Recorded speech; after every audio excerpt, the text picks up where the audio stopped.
Oh, hello. It's June 12th, 2019. And unlike my usual blog, hang on a minute. Oh, let's go outside. Let's go. Come on, let's go outside.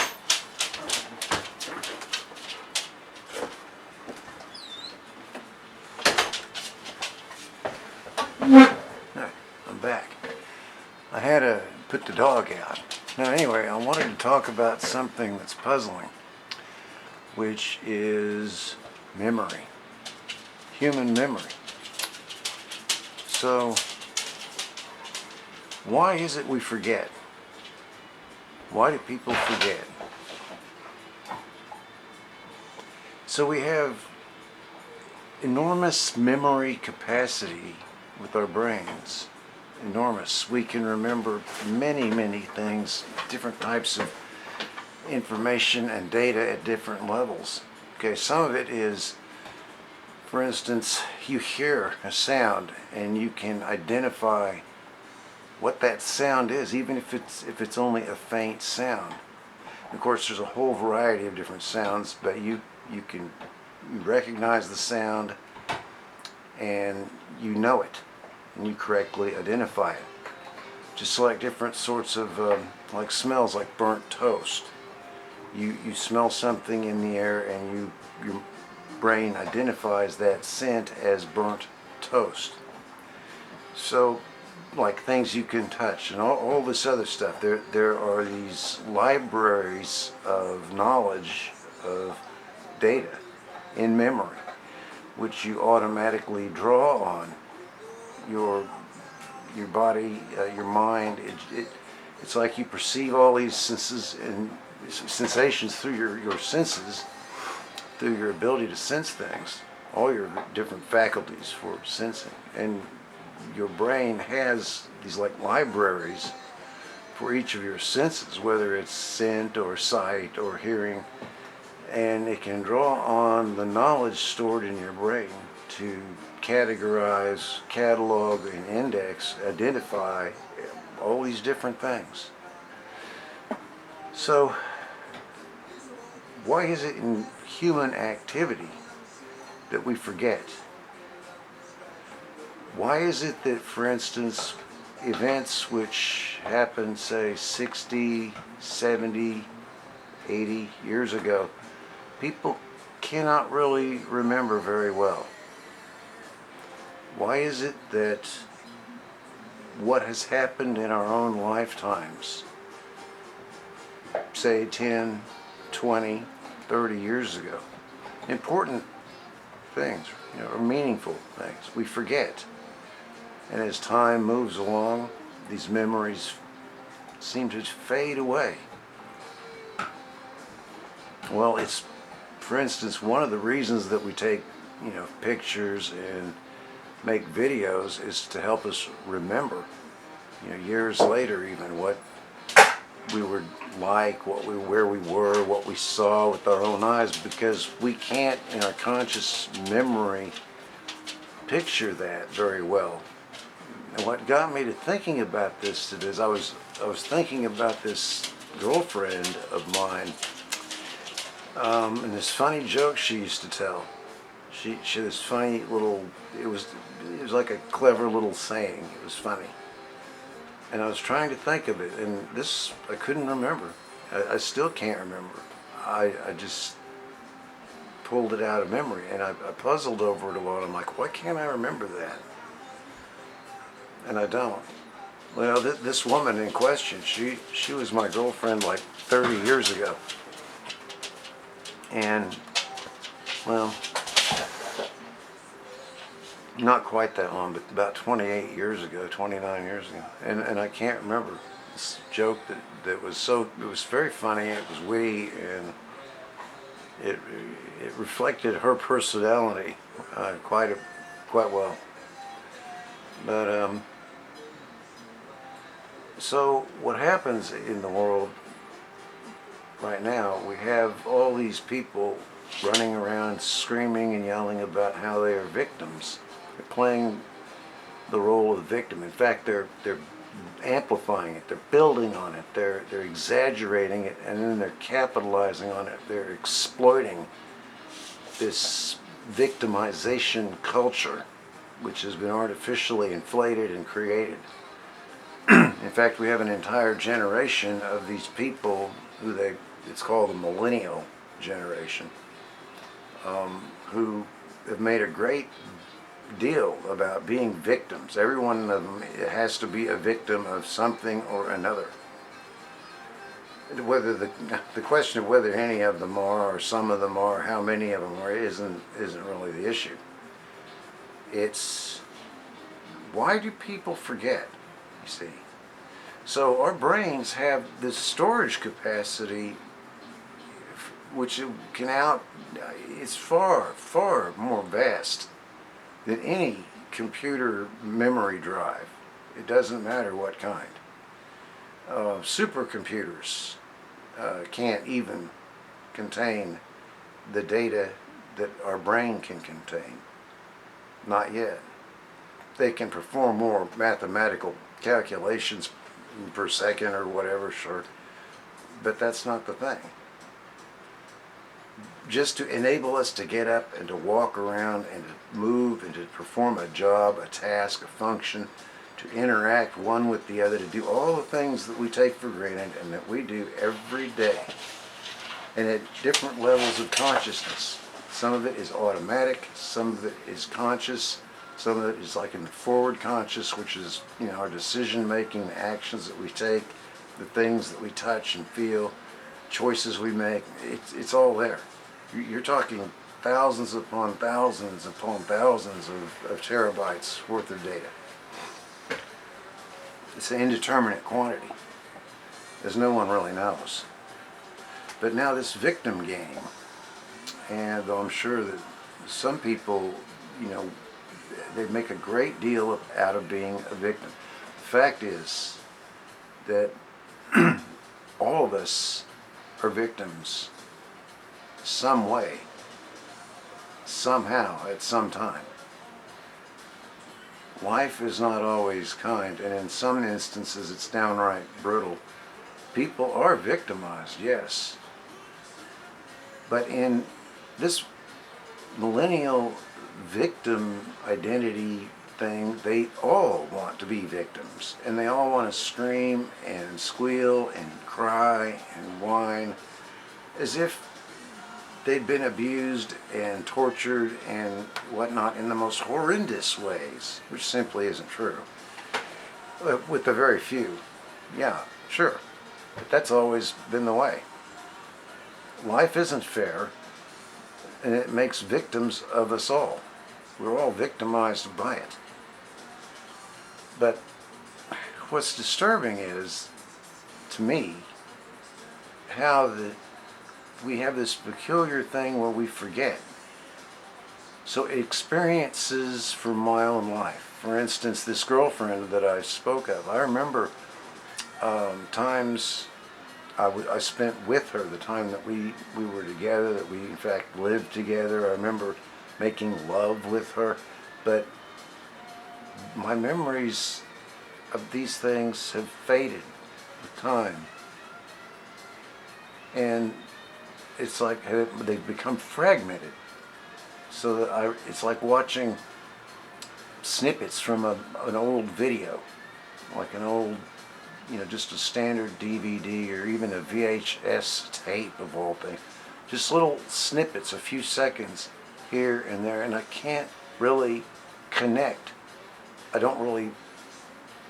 can't really connect to the imagery. And as I say, it's just snippets. Most of it isn't there anymore. It's erased from my memory. I didn't erase it. It's just somehow it's just faded away.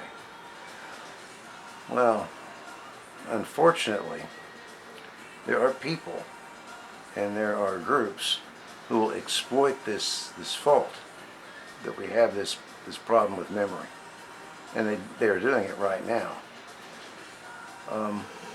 And the thing with victimhood is it doesn't matter if it's this group or this individual doing it to that group or that individual. It's all of these groups have victimized somebody at some time. Everyone has been both victim and victimizer. The danger is that the mistakes of the past will be repeated because of this forgetfulness.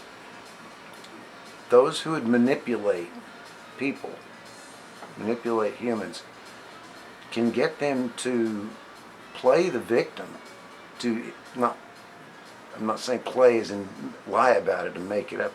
I'm saying play as in exaggerate it and make something much bigger out of it than it really is, in order to gain power over them. And then not just control the social narrative, but to actually cause great harm and even destruction to possibly even a great many others, to enslave them, to control them, to control the resources that there are in this world, to control entire nations. It's been done many times before, and we don't remember. Why is it? Why don't we remember? Right now, these very large tech companies, such as Google, who owns YouTube and Instagram and Gmail, etc., they're busy censoring content creators off of their platform for being supposedly hateful, racist. It's almost meaningless, this expression at this point. It's a tag. It's like saying jackass. It's not true. It's just, essentially it's like saying politically incorrect. In other words, no matter what anybody says about anything, it's going to offend someone, right? Well, yes, but see, to suit their own corporate and financial agenda, they are censoring off people they don't like. So, for instance, not just Google with YouTube, but Twitter and Facebook, all these huge mega billion-dollar and even trillion-dollar companies are deplatforming, meaning throwing people off the site entirely, deleting videos, deleting posts, etc., depersoning people. And this so that some won't be offended by it. Well, no, that's fucked up. It's either everybody has free speech or no one will. That's the way this game really works.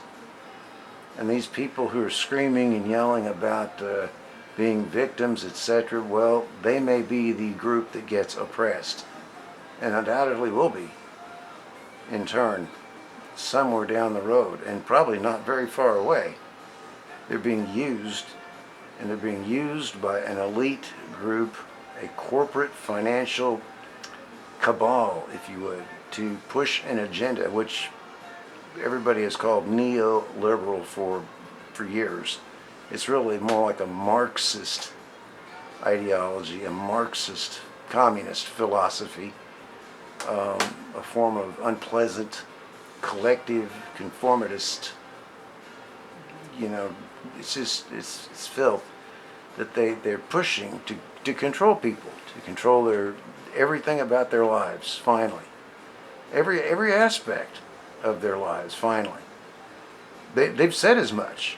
They've said as much. Who are the actors that are doing this? Well, I've named a few of them. Some of the others are people like Goldman Sachs, a huge multinational stock speculator, mortgage broker, international banks. They are a bank also, in case you didn't know. Run a series of banks, and most people don't know them as a bank. They know them as like mortgage speculators and lenders, as stock speculators and brokers and whatnot. Yeah, but that they're an enormous financial player on Wall Street. Other groups like Bank of America, Citigroup, they're all guilty. They're all in on the same thing.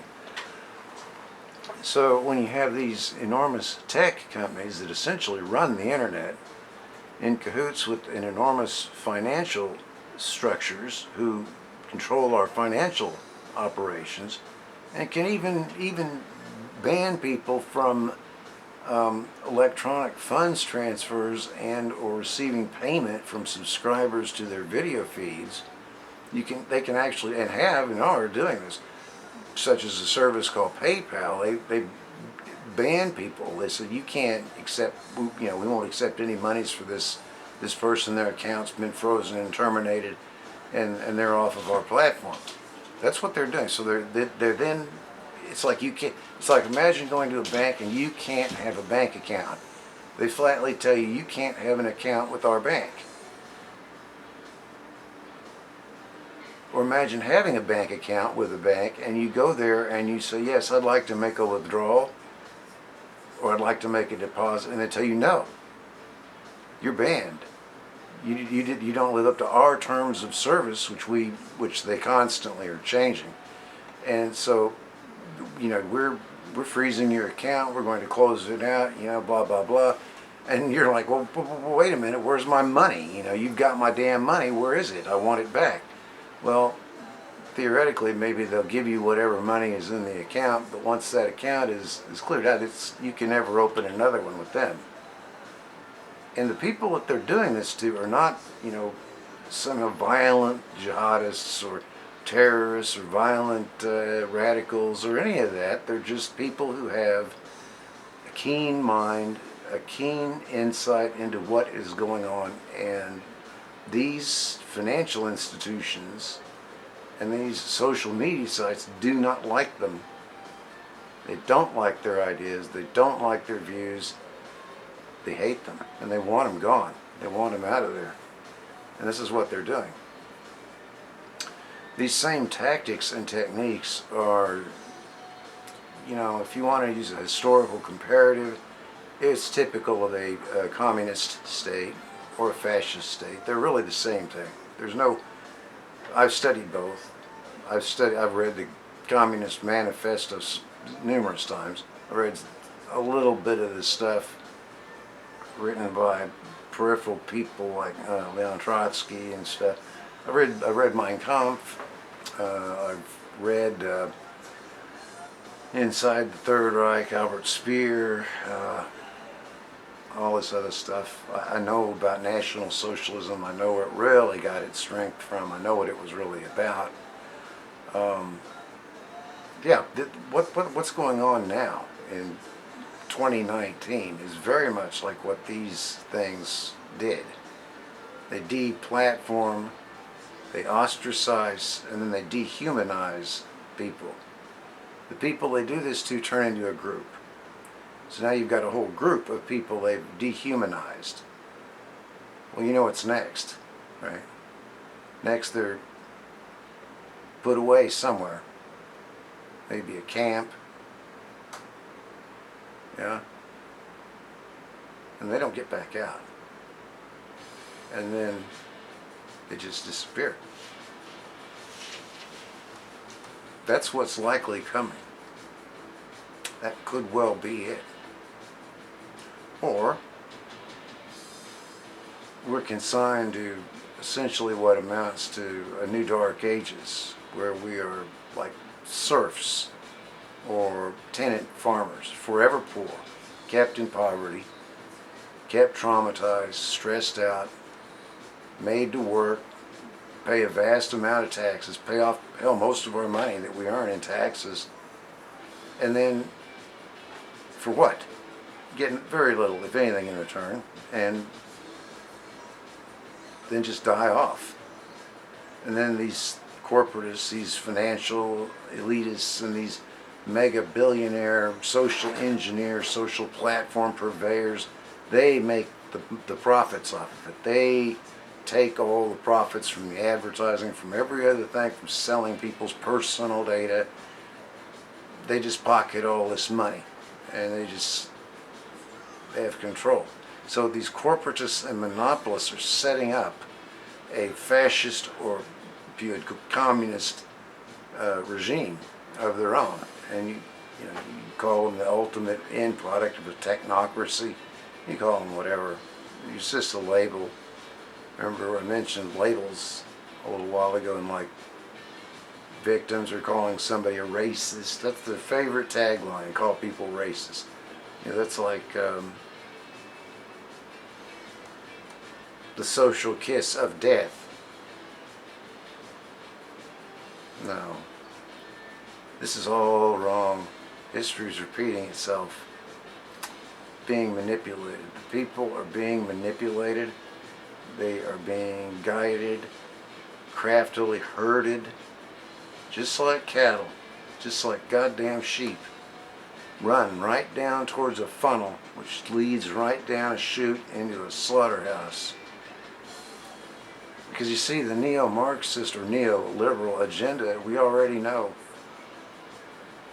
American hegemony, which means forced projection, which means endless wars. America goes around the world invading this place and then invading that place to get their resources. They install puppet governments that will basically brown nose and do whatever the government wants. American government, that is. Yeah, and this is so that American corporations, which are really international corporations, can take the resources and exploit the land, exploit the place, and then pocket these things for themselves. Playing this endless game of killing and war, which makes a lot of money. Yeah, for military industrial, for military, yeah, lots of money, boy. Then the oil companies and all these others are just thrilled because they get to go in and exploit the hell out of some land that they've conquered. Yep. And meanwhile, they've got the people in America itself all divided up, one against the other, with the cadre of these millennial social justice warriors running around screaming about how they are the victims. Really? What? Victims of what? War? Have they been shot in a war? Have they been, like, what, gang raped in a war? Were they burned alive in a war? What, were they put to hard manual labor in some prison camp or something? What? No. Well, why don't they remember? Now, they stopped teaching history in the schools a long time ago. They don't. And even in high schools, you don't learn about history anymore. They're trying to graduate people who can just read and write, and they can't even seem to do that in a lot of places. They say, statistically, about half the population of the city of Chicago are illiterate, meaning they can't read or write. That's not good. So why do we forget? Who do we blame? Should we blame God? Should we blame nature for designing us or building us so that our long-term memory of real human events is so frail? Or do we just let these corporate tyrants, these corporate controllers pick and choose what we remember and how we remember, so they can selectively sort of sift through our personal memories, our personal data, if you would, and then choose what to show us, what to say, what to tell us. And then they can play our own emotions back against our reason, manipulating the narrative again, and the one side driving people towards war, which does not benefit anyone. Costs millions of people, possibly, or more, their lives, leaves utter destruction and ruin in its wake, and also these corporatists, these same controllers at the top, make all the goddamn money.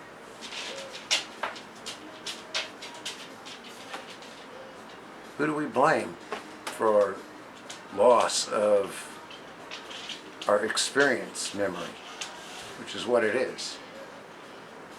You know, the memories of our own individual lifetimes.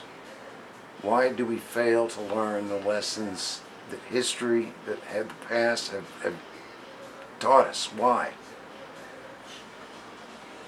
And then we are doomed to repeat them. As the old saying goes, and I don't know who thought of it, the saying is, those who do not remember the past are doomed to repeat it.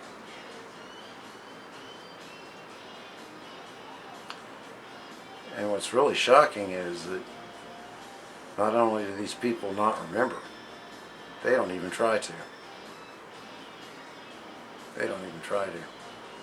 So it's being reinvented, reenacted right now as I sit here talking. Yep. So what new horrors await? Will generations to come simply be slaves in a police state? And we're pretty much in a police state right now. So what? I mean, what will we be then? Will we just all sit around and squeal and whine and cry about how we're victims? Well, we're letting them get away with this. We're letting them do this. These financial sector thieves and liars and robbers, and these corporatist media moguls, we're letting them do this. We're helping them in, as I said, with some of these people, these millennials, they're helping them. Playing into this victim game, playing into all this shit, this propaganda that's spat out. They're helping them. Is that our future?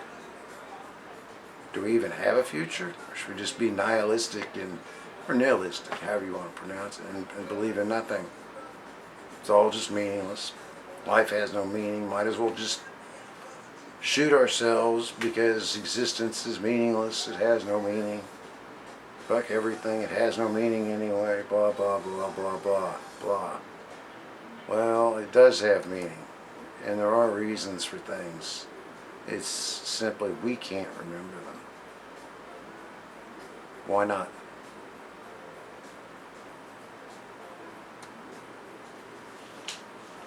Something to think about. Until next time, best of luck.